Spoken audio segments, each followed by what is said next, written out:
Good morning. সবাইকে জানাই আমার অনেক ভালোবাসা, সেই সঙ্গে বড়দের আমার প্রণাম। আশা করি তোমরা সবাই ভালো আছো, আর যে যেখানে আছো ঈশ্বরের কৃপায় সুস্থ আছো। আজ হলো মার্চের 10 তারিখ, বারটা হলো সোমবার।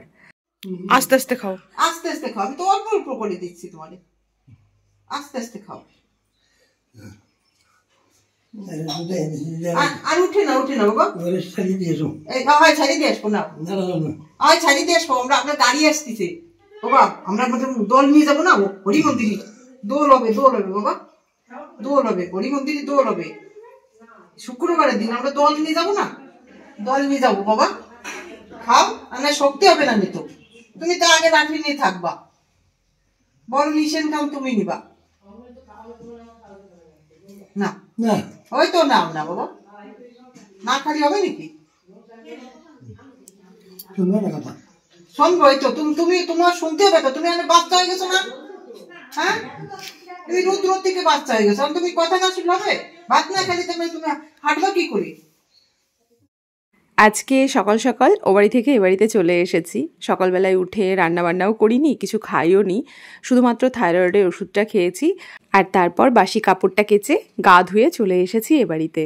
এসে দেখছি মা দাদাকে ভাত খাওয়াচ্ছে। দাদার শরীরটা খারাপ হওয়ার জন্যে দাদা একদমই খেতে চাইছে না, তো মা দেখছি একদম বাচ্চাদের মতো দাদাকে ভাত খাওয়ানোর চেষ্টা করছে। মাঝে মধ্যে তো দাদা ভীষণ রেগেও যাচ্ছিল, আসলে শরীরটা খারাপ করছে বলে খেতে বেশ কষ্টই হচ্ছে। তো আজকে সকাল সকাল এ বাড়িতে আসার কারণ হলো দাদাকে নিয়ে আজকে যাব একটু ডাক্তারের কাছে। দুদিন আগে তো দাদাকে নাজিরপুরে নিয়ে যাওয়া হয়েছিল, ওখান থেকে যে ওষুধপত্র দিয়েছিল বর্তমানে সেগুলোই চলছিল। তাছাড়া দাদা 12 মাসই হোমিওপ্যাথি ওষুধ খান, তো ওই ওষুধগুলো খেলে দাদা সুস্থই থাকেন। কিন্তু বর্তমানে যেহেতু বাড়াবাড়ি হয়ে গেছে, জ্বরটা আসছে আর যাচ্ছে, তো সেই জন্যে দাদাকে নিয়ে আজকে আবার তেহট্টতে যাব। আমার ঠাকুরদাদার বয়স 100-র কাছাকাছি হলেও এখনও কিন্তু উনি হাঁটাচলা করতে পারতেন, নিজের টুকটাক কাজকর্ম যেমন টয়লেট বাথরুমে যাওয়া এগুলো সবই একা করতে পারতেন। কিন্তু বর্তমানে পরিস্থিতি এতটাই খারাপ হয়েছে যে উনি সেটুকুও পারছেন না। আজকে দাদাকে নিয়ে আমি, ঠাকুমা, বৌদি আর একটা ভাই যাবে। তো দাদাকে নিয়ে যাওয়ার জন্যে একটা টোটো ঠিক করা হয়েছিল, তো সেই টোটোটার আসতে না অনেকটা দেরি হবে।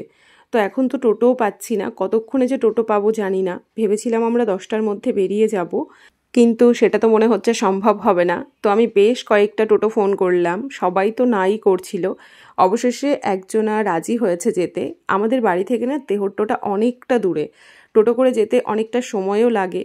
এদিকে দাদা টোটো ছাড়া অন্য কোনো কিছুতে উঠতে পারছে না। যদি মারুতি ভাড়া করা হতো তাহলে অনেক তাড়াতাড়ি পৌঁছে যেতাম, কিন্তু দাদাকে মারুতিতে ওঠানো সম্ভবই নয়। টোটোতেই অনেক ধরে টোরে ওঠানো হয়েছে। তবে দাদার বসে থাকতেও বেশ কষ্ট হচ্ছে। আসলে বাড়িতেও তো সারা দিন রাত প্রায় বসেই থাকছে, হয়তো 10 মিনিটের জন্য শুয়ে পড়ছে, আবার উঠে পড়ছে, তো এইভাবেই ওনার দিনগুলো কাটছে। এদিকে আমরা এমনই একটা জায়গাতে বসবাস করি, এখানে চাইলেই না চট করে কোনো ভালো ডাক্তার আমরা হাতের কাছে পাই না। আমাদের ডাক্তার দেখাতে যেতে হলে হয় কৃষ্ণনগর, না হয় কল্যাণী, না হয় কলকাতা, না হয় বহরমপুরে যেতে হয়।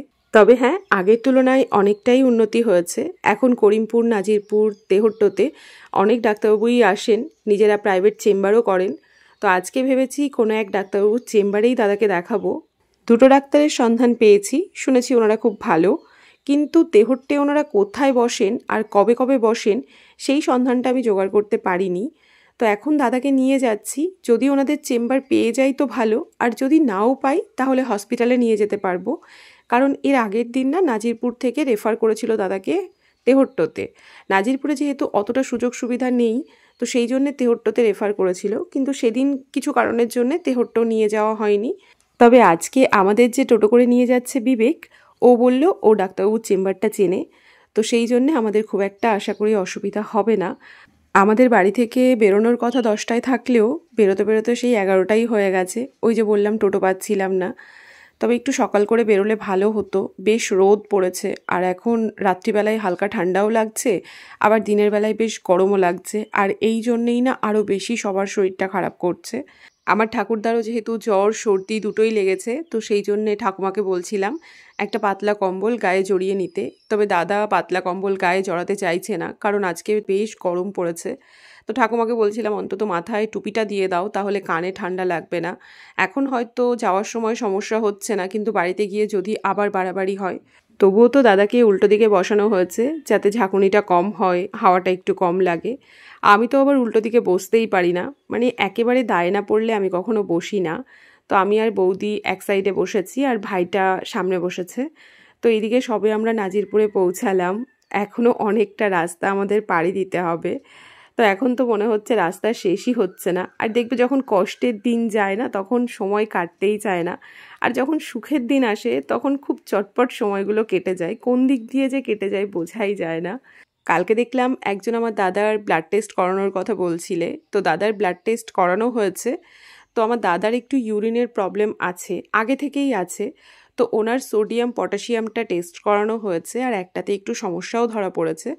এর আগেও ওনাকে হসপিটালাইজড করতে হয়েছিল, সেবার অবশ্য আমি ছিলাম না, আমার ছোট পিসি, আমার দাদা, ঠাকুমা আরও কে সব এসেছিল। তবে ছোট পিসির মুখে শুনেছি সেবার নার্সিংহোমে দাদাকে ভর্তিই নিতে চাইছিল না, যেহেতু দাদার বয়সটা অনেকটা হয়ে গেছে। তো সেই জন্য ডাক্তারবাবুরা খুব একটা রিস্ক নিতে চান না।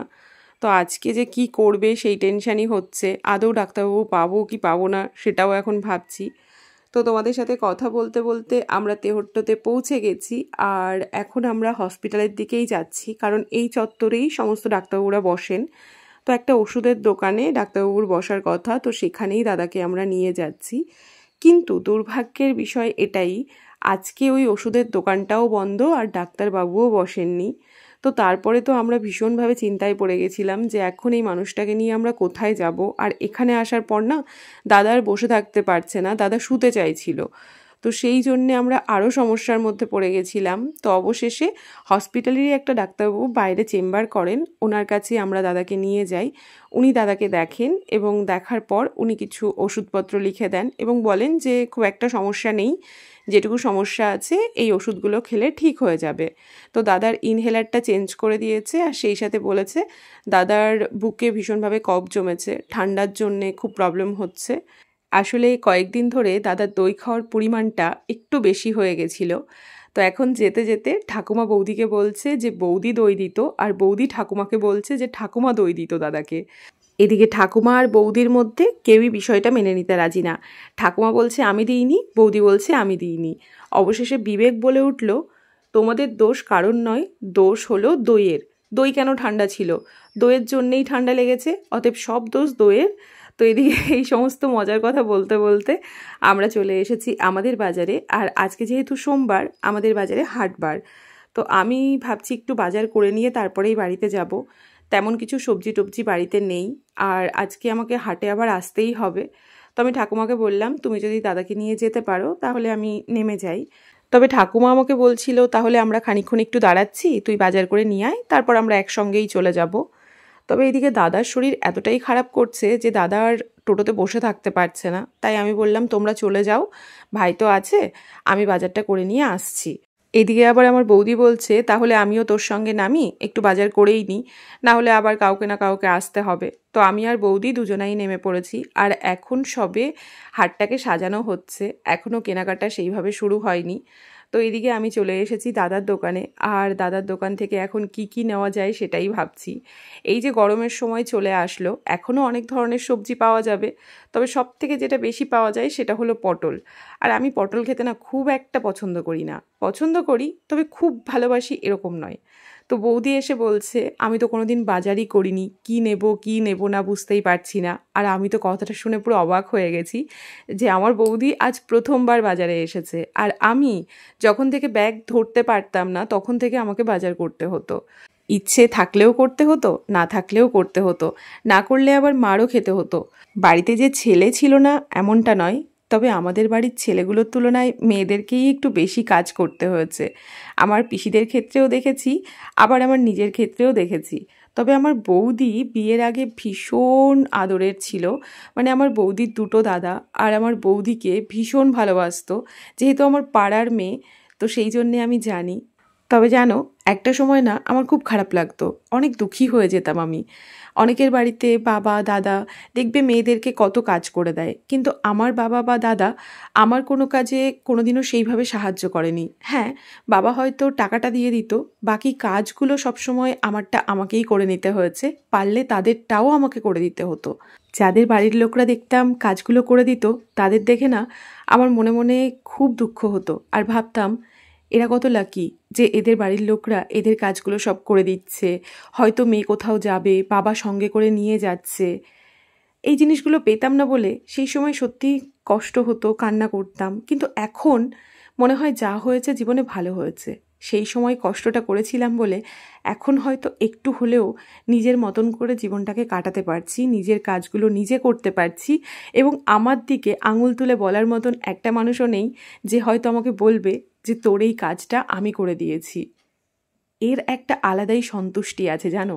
তো নিজের কাজ যখন নিজে করবে তখন তার সন্তুষ্টিটা অন্য রকমই থাকে। তো কেউ যদি আমার মতো থেকে থাকো, সে কখনো দুঃখী হবে না, বরঞ্চ মা কালীর কাছে কৃতজ্ঞতা জানাবে তোমাকে এই সুযোগটা করে দেওয়ার জন্যে। এদিকে তোমাদের সাথে কথা বলতে বলতে সবজি বাজার করা হয়ে গেছে। বেশ কিছু টুকটাক সবজি আমি আর বৌদি নিয়ে নিয়েছি, আর তারপর চলে এসেছি ফলের দোকানে। এখান থেকে ঠাকুরদাদার জন্যে 1 কিলো মতো আঙুর নেব। তো ভেবেছিলাম আমিও 1 কিলো বাড়িতে নিয়ে যাব, কিন্তু এই দাদা কিছুতেই দাম কম করবে না। তো ভাবছি অন্য কোনো দোকানে যদি পাই সেখান থেকে আমারটুকু নিয়ে নেব। তো দাদারটা এখান থেকেই নিয়ে নিলাম। আর এবার বৌদির কাছে আঙুরটা দিয়ে আমি একটু মাছ বাজারের দিকে যাব। তো এদিকে আমার বৌদির বাবা আর বৌদি দাঁড়িয়ে আছে। বৌদি একটা টোটোও ঠিক করে ফেলেছে। তো আমি ভাবছি একটুখানি মাছ পেলে মাছটা নিয়ে তারপরেই যাব।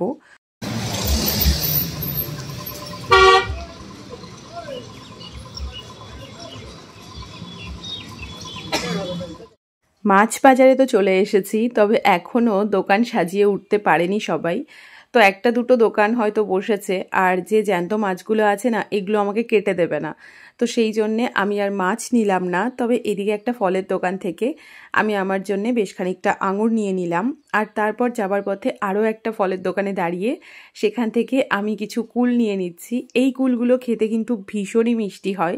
তবে এবছরে কুলটা খুব বেশি খাওয়া হয়নি, কারণ হাতের কাছে পাইনি। তো আজকে পেলাম বলে বেশ খানিকটা নিয়েও নিয়েছি। আর এবার চলো বাড়ির দিকে আস্তে আস্তে রওনা দিই। সকালবেলায় তো স্নান করে যাইনি, বাড়িতে গিয়ে আবার স্নানও করতে হবে। আর গরমে এত অস্বস্তি করছে এখন শরীর, আশা করি দেখেও বুঝতে পারছো। আর এই টোটোতে যাওয়ার সময় যে গরম হাওয়াটা লাগছিল মুখে, তাতে তো মুখটা ভীষণ জ্বালা করছিলই। তার উপরে আমি তো একেবারেই রোদে যেতে পারি না, রোদে গেলে আমার শরীরটা একটু বেশি খারাপ করে। আর আজকে শরীরটা আরও বেশি খারাপ করছে। আসার সময় না মাঝপথে সিঙ্গাড়ার মিষ্টি খেয়েছিলাম, আর ওই সিঙ্গাড়া মিষ্টি খাওয়ার পর থেকে শরীরের মধ্যে একটা অস্বস্তি করছে। তখন তো ভীষণ খিদে লেগেছিল, খেয়ে নিয়েছি, কিন্তু খাওয়ার পর মনে হচ্ছিল কেন যে খেতে গেলাম, না খেলেই বোধহয় ভালো হতো। বোধহয় কি ভালোই হতো। তো মাঝে মধ্যে হয় না যে লোভে পাপ পাপে মৃত্যু, আমার অবস্থা সেই রকমই হয়। যাই হোক, তোমাদের সাথে কথা বলতে বলতে আমি এদিকে বাড়িতে পৌঁছে গেছি। তবে না, শ্বশুরবাড়িতে যাইনি, আমি এ বাড়িতেই এলাম। কারণ শ্বশুরবাড়িতে গিয়ে খাবো কি, আমি তো সকালবেলায় রান্নাবান্না করিনি। আর এখন গিয়ে রান্না করে খাওয়া আমার পক্ষে সম্ভব নয়, শরীরে একদমই এনার্জি নেই, তার উপরে শরীর আমার ভীষণই খারাপ করছে। তো কোনো মতে ভাত কটা খেয়েছি। ভাত খেয়ে ভেবেছিলাম শ্বশুরবাড়িতে চলে যাব, কিন্তু ভাত খাওয়ার পর আমার শরীরটা না আরও এত খারাপ করছিল, আমাকে শুয়ে পড়তে হয়েছিল। তারপর সন্ধ্যাবেলায় উঠে রাতের খাবার দাবার গুছিয়ে নিয়ে মা আর ভাইপো ও বাড়িতে আমাকে দিয়ে এসেছিল। তো এই ছিল আজকে সারাদিনের গল্প। তো চলো আজকের মতো ব্লগটা তাহলে এখানেই শেষ করছি। তোমরা সবাই সাবধানে থেকো, নিজেদের খেয়াল রেখো। টাটা।